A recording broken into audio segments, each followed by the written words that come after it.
Hello everybody, Mr. Tim's here. This is a video on my greenhouse from Palram. It's the 10x12 Challet. It's got a gable front on it, big double doors. And this is a nice windy January.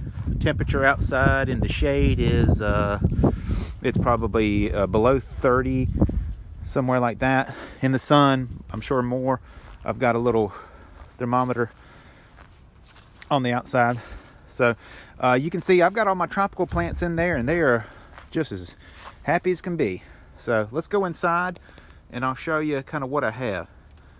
All right, so walking right up, you can see I've got a little ramp here because we had to level this out. I built a floor system, and we'll come to the double doors here. Now this is my least favorite part about this whole system, is this door mechanism. I think it's a little cheap, I think it's a little weak, and I think it could be done better. But it basically is two rods. You lift this up, two rods come up and down and pull. I had to do a little bit of modification down there for the system to work. You can see I just don't think this has longevity.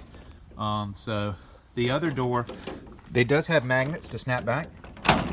All right, keep the wind from blowing. The other door does have these locks that I can unlock and lock like that, up and down. And I can open that other door too. So I'm gonna go in and get in here because it's cold outside, and close the door so we can conserve the heat.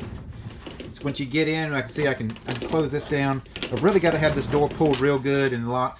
I just that's the only thing I really have a complaint about so far. All right, so I'm inside. You can see I've got all our tropical stuff in here, and this is really the reason why we got a greenhouse, is because we had great, wonderful tropical plants, and we didn't have room to take them inside, and we lost a lot of great stuff. So you can see I've got elephant in here, elephant ears. We're actually, you know, they're doing great. They're sprouting down there. They're throwing up big leaves. I got banana plants over there. I got a fern that we've saved. My sago palms in here. It could probably take a little cold, but just to keep it in here for good luck. More bananas. I got some Majesty palms over there. I got these real leggy hibiscus. We're gonna try to clip those back and save them. Oh, there's some papyrus, and over there's some dried out oleander. I need to get, you know, just this and that. Got a couple of cactuses and stuff in here. There's some purple hearts down there, just here and there. So just real quick, that's my potting table I made.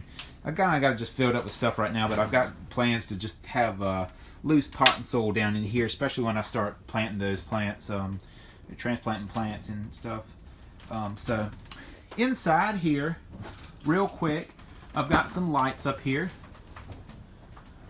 This is an automatic vent. That's an upgrade. It opens when it gets above 86 or so, and so it doesn't get too hot in here. It has two vents, but this one I've left manual. So let's see. For heat, you don't have to have a heater, but I wanted to make sure that I had heat, so I added this. This is a greenhouse heater that I've actually got off of Amazon. The Palma there. It is made for wet conditions, splash conditions. You know, it's got different settings to have on it, but it's a forced air heater, and it actually blows in here. It's connected up to a thermostat. Thermostat here, let's see, it's hard to read.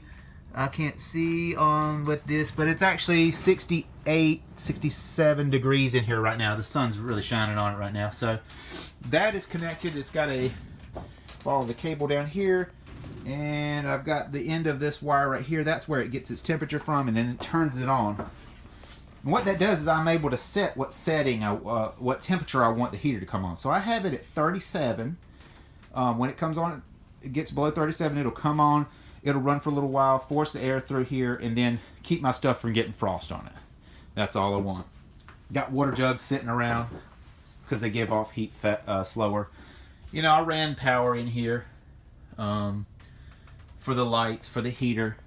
I ran a water hose in here, which I connect and unconnect from the faucet just so it won't freeze, but it's nice to have it in here. I just dug it under the foundation.